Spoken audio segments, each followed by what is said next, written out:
사무엘하 17장 1절에서 14절 말씀 함께 봤습니다. 하나님께서 다윗을 죽이려고 하는 아히도벨의 좋은 탁월한 그 계획 대신에 후세의 그 제안을 받아들이도록 하나님께서 역사하십니다. 1절부터 4절까지 보면 아히도벨이 다윗을 추적하여 다윗 왕만 죽이고 그리고 모든 백성들을 다시 압살롬의 편으로 끌어들이려고 하는 아주 탁월한 전략을 제시를 하고 있습니다. 1절에 보면 아히도벨이 또 압살롬에게 이르되 이제 내가 사람 12,000명을 택하게 하소서. 오늘 밤에 내가 일어나서 다윗의 뒤를 추적하여 12,000명만 선발을 해서 정예 부대를 선발해서 지금 추격하면 분명히 다윗을 죽일 수 있다고 하는 겁니다. 사실 이 아히도벨의 계략은 정확한 작전이었어요. 그래서 아직 다윗은 그리 멀리 도망가지를 못했고 정비가 전혀 되지 않은 상태입니다. 그러니까 지금은 이 정예병을 데리고 나가서 싸웠을 때에 아히도벨의 이 전략이 성공할 확률이 아주 높은 거예요. 그리고 이 전략은 피해를 최소화하고자 하는 전략이죠. 그래서 다윗과 함께한 많은 이 백성들 또 용사들을 다윗 한 사람만 처단을 하는 것에 집중함으로써 불필요한 전쟁과 이 전력의 소모를 줄이고 모든 그 남은 백성들, 그 남은 군사들을 그 압살롬에게로 속하게 하는 그런 아주 탁월한 전략인 것입니다. 이 전략을 들었을 때에 압살롬과 다른 모든 사람들이 너무나 좋은 전략이다. 그것을 인정한 거예요. 그래서 만약에 이대로 압살롬이 수행을 했다면 아히도벨의 전략대로 모든 일들이 진행이 되었다면 역사는 달라졌던 것입니다. 그런데 하나님께서는 5절 말씀에 이렇게 역사하시고 계세요. 압살롬이 이르되 아렉 사람 후세도 부르라. 우리가 이제 그의 말도 듣자 하니라. 갑자기 압살롬에게 하나님께서 그 마음을 딱 건드시는 거예요. 마음을 건드려서 압살롬 안에 어떤 마음이 들어왔냐면 내가 후세의 말도 한번 들어봐야 되겠다. 그 생각이 들어오게 되는 것입니다. 여러분 이거 하나님이 하시는 것이죠. 너무나 좋은 전략을 앞두고 너무나 좋은 작전을 듣고 거기에 동의를 했지만 그 말에 곧바로 수긍하고 작전을 펼치지 않고 압살롬의 마음에 후세의 말도 들어야 되겠다. 우리가 이제 그의 말도 들어보자 라고 하는 이 마음을 주신 분이 바로 하나님이십니다. 그리고 14절 말씀 보시면 압살롬과 온 이스라엘 사람들이 이르되 아렉 사람 후세의 계략은 아히도벨의 계략보다 낫다 하니 이는 여호와께서 압살롬에게 화를 내리려 하사 아히도벨의 좋은 계략을 물리치려고 명령하셨음이더라. 이렇게 말씀하시죠. 그래서 하나님께서 여호와께서 압살롬에게 화를 내리려 하사 아히도벨의 좋은 계략을 물리치라고 명령하셨다. 이렇게 말씀하고 있습니다. 그러니까 지금 압살롬의 마음 가운데에 하나님께서 그 강권적으로 역사하시는 놀라운 하나님의 일들이 일어나고 있다는 것을 보게 되는 것입니다. 다윗의 입장에서 보십시오. 다윗은 하나님께 기도했죠. 아히도벨의 계략을 무너뜨려 달라고 기도했습니다. 그때 기도할 때 눈앞에 나타났던 사람이 후세였죠. 그래서 후세를 봤을 때에 다윗은 직감적으로 깨닫는 겁니다. 내가 아히도벨의 계략을 물리쳐 달라고 기도했을 때 하나님이 후세를 보내주셨고 그래서 이 후세가 있어야 할 곳은 바로 압살롬 곁에서 아히도벨의 계략을 무찌르는 그런 그 일들을 감당하도록 압살롬의 측근의 위장으로 전향해서 들어가도록 다윗이 후세를 보내는 것입니다. 이제 다윗은 기도했고 그리고 하나님께서 응답하시는 대로 그는 행했습니다. 그러나 더 이상의 것은 다윗의 눈에는 보이지 않는 것입니다. 그러나 다윗의 눈에 보이지 않다 하더라도 하나님은 그 보이지 않는 곳에서 역사하십니다.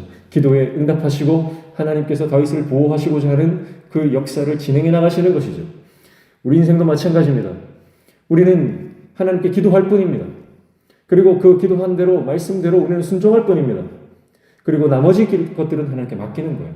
내 눈에 보이지 않는다 할지라도 내 귀에 들리지 않는다 할지라도 지금 내 손을 떠난 일이라 할지라도 우리는 하나님을 신뢰하고 기도하고 하나님을 의지하며 나아갈 때에 하나님은 우리 삶에 보이지 않는 곳에서 여전히 일하시고 여전히 역사하시며 우리를 지키시고 보호하시는 그 놀라운 일들을 진행해 나가시는 분이다라고 하는 것을 오늘 우리는 말씀을 통해 깨닫게 되는 것입니다. 후세의 전략이 뭡니까? 압살롬이 후세를 불렀습니다. 그래서 6절 보면 후세가 압살롬에게 이르매 압살롬이 그에게 말하여 이르되 아히도벨이 이러하게 말하니 우리가 그 말대로 행하랴 그렇지 아니하거든 너는 말하라 하니. 자, 후세에게 전략을 물어보는 거예요. 아히도벨의 전략은 이렇다. 너의 전략은 어떠냐? 아히도벨의 전략을 굳이 발설할 필요는 없지요. 네. 그러나 모든 전략을 다 말해줍니다. 그러니까 후세가 생각할 때 아히도벨의 전략은 너무 좋은 전략이에요. 지금 다윗을 완전히 쳐서 멸할 수 있는 아주 좋은 전략인 겁니다. 그래서 그 반대의 전략을 이야기합니다. 정리하면 이겁니다. 지금은 때가 좋지 않다는 거예요.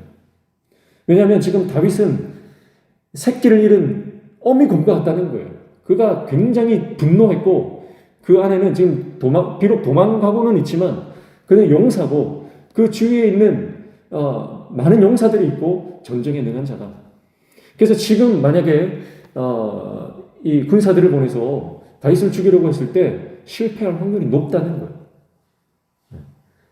그래서 다윗이 지금 또 이 굉장히 전쟁에 익숙한 자라서 어디에 숨을 있을지 몰라서 다윗을 콕 집어서 다윗을 제거하는 것은 굉장히 쉬운 일이 아니다라고 하는 것입니다. 이게 뭡니까? 압살롬의 마음에 공포심을 심어주는 거죠. 이게 사실은 협박입니다. 지금 나갔다가 실패하면 압살롬 당신의 입장이 곤란해진다라고 하는 무언의 압력이에요. 그래서 압살롬 마음에 있는 어떤 공포심, 두려움을 자극하는 겁니다. 첫 번째는 압살롬에게 무언의 협박을 하는 거죠.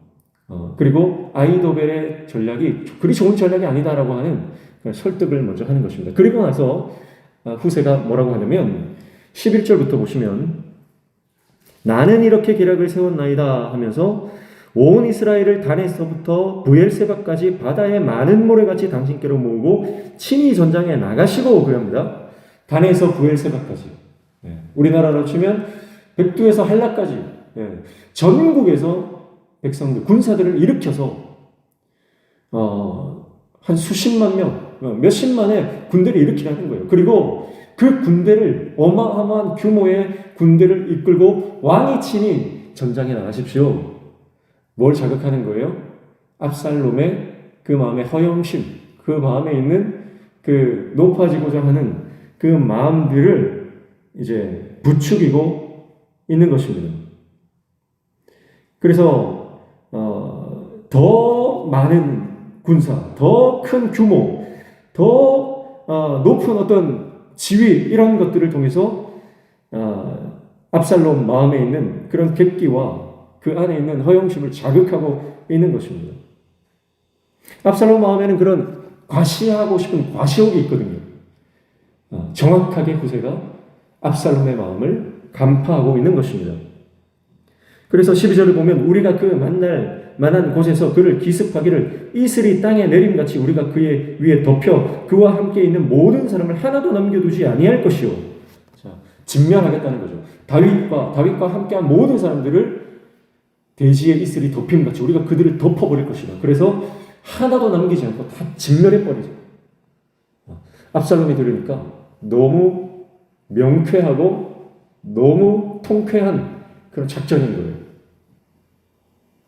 13절에 보면 또 만일 그가 어느 성에 들었으면 온 이스라엘이 밧줄을 가져다가 그 성을 강으로 끌어들여서 그곳에 작은 돌 하나도 보이지 아니하게 할 것이니라 하매. 무슨 말을 합니까? 만약에 성에 들어가 있으면 밧줄로 그 성을 끌어다가 강으로 던져버리십시오.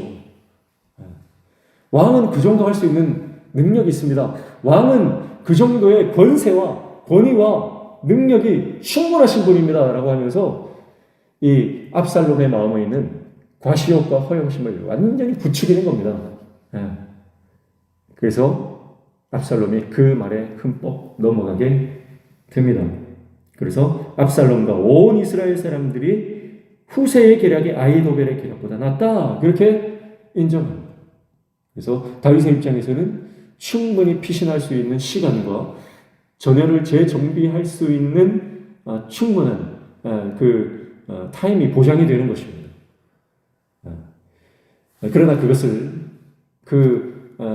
후세의 작전 뒤에 숨어있는 진의를 압살롬이 깨달을 리가 없는 것이죠. 왜냐하면 하나님께서 압살롬의 마음의 그 생각들을 주장하고 있기 때문에 그렇습니다.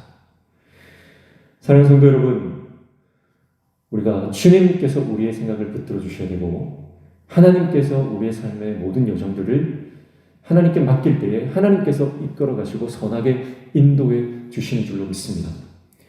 하나님이 생각을 막아버리시고 우리의 눈을 가리시면 당연한 것도 보이지 않습니다. 그게 오늘 압살롬에게 행하시는 하나님의 역사죠.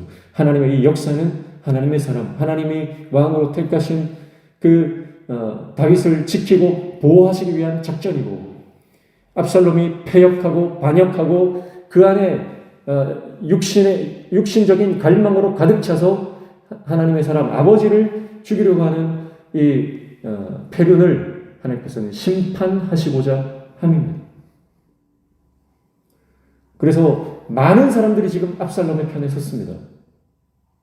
이스라엘의 최고 전략가라고 하는 아히도벨도 압살롬의 편에 섰죠. 전세가 기울었습니다. 이제 압살롬은 승리할 일만 남았습니다.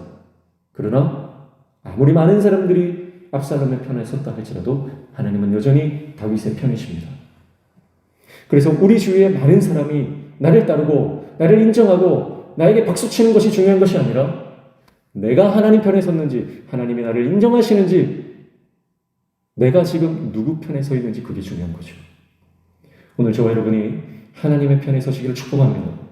그래서 하나님께서 주시는 지혜와 능력으로 상황과 환경과 처지와 여건들을 정확하게 판단하고 분별할 수 있는 분별의 영을 받기를 축복합니다. 내 생각을 하나님 붙들어 주셔야 합니다. 내 생각을 하나님 붙들어 주시지 않으면 우리는 잘못된 생각과 판단과 선택을 하게 되는 것입니다. 우리의 생각과 우리의 판단과 우리의 모든 결정에 하나님의 말씀이 기준이 되어야 되고, 하나님께서 주시는 지혜, 성령께서 이끌으시고 역사하시고 주장하시고 주관하시는 그 은혜가 필요합니다. 그렇지 않으면 우리 모든 선택에는 반드시 하나님께서 기뻐하지 않는 대가가 따르게 되는 것이죠. 오늘 이 말씀을 통해서 사람의 계획보다 하나님의 계획이 크시다. 사람의 생각보다 하나님의 생각은 훨씬 크고 위대하시다. 내 눈에 보이지 않아도 하나님을 의지하는 사람에게 하나님은 여전히 역사하시고 하나님 여전히 일하고 계시다라고 하는 것 우리가 기억하고, 어떠한 상황에서도 주님을 의지하고 하나님께 기도함으로 하나님 주시는 지혜와 능력을 받아 이 험한 세상을 승리하며 이기며 살아가는 하나님의 백성들 다 되시기를 주님의 이름으로 축복합니다. 기도하겠습니다. 하나님 아버지, 사람의 계획을 의지하지 말고 내 마음에 있는 육신의 갈망을 따르지 않고 오직 하나님의 말씀, 하나님께서 이끌어 가시는 그 선하신 인도하심을 따라가는 하나님의 사람들에게 도와 주시옵소서. 우리 삶에 여전히 역사하시고 내 눈에 보이지 않아도 여전히 일하시는 그 하나님을 날마다 신뢰하며 나아가는 하나님의 사람들에게 도와 주시옵소서. 오늘도 간구하며 기도하는 모든 제목들 들어 응답하여 주시고 우리 삶에 맡겨진 문제들이 열려지는 영통의 은혜를 허락하여 주시옵소서. 예수님의 이름으로 기도하옵나이다.